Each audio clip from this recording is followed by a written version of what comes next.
Hello, and welcome to Protomotive.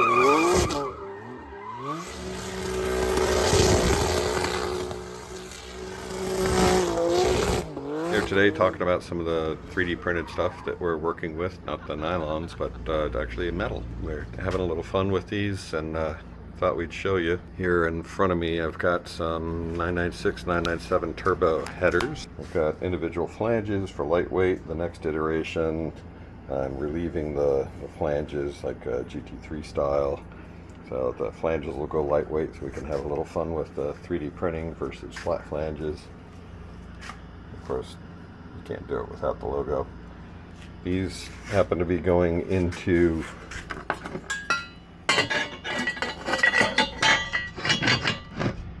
tile V-band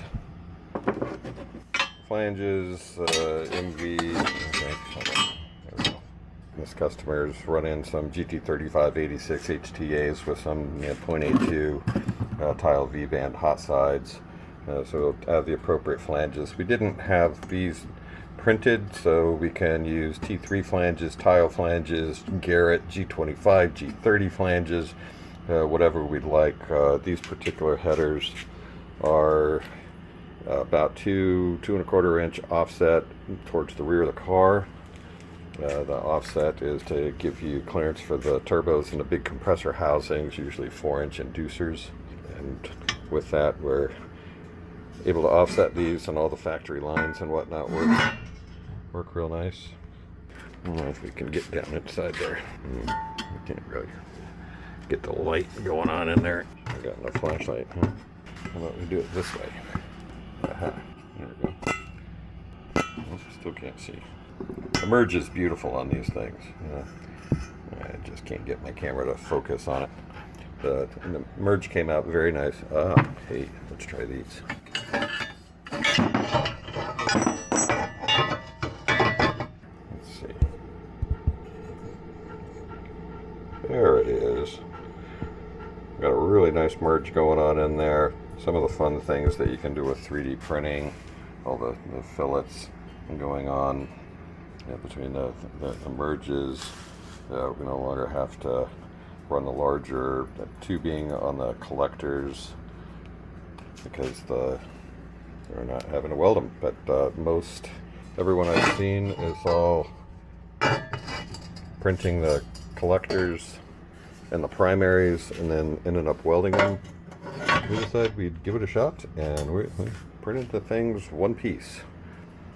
It's a 2mm wall thickness, 316L stainless, slightly higher grade than 304, not quite 321, but the extra wall thickness should make these nice and robust. Anyway, we thought those were pretty fun and thought we should share. Get some pictures up on the website of the next ones. Let's take a quick look over here. And here's the XPipes. This is the first iteration that we put together of the XPipe, but we went a little further.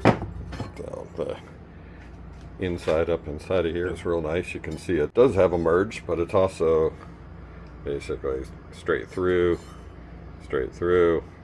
but we've got a merge there where it talks. And then we went from that because that one was still in the fixture, still going to require all the bend work to get out to the slip collars. So instead of that, we went further, and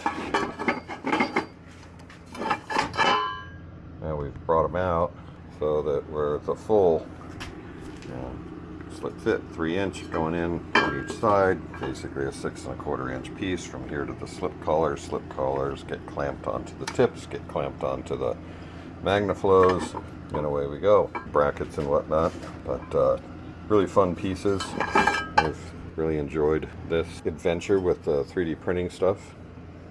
So if you have some other things that you'd like designed or 3D printed, let us know. Maybe we can take care of that for you and have a little bit more fun on these cars. Thanks for watching. Hope you enjoyed it.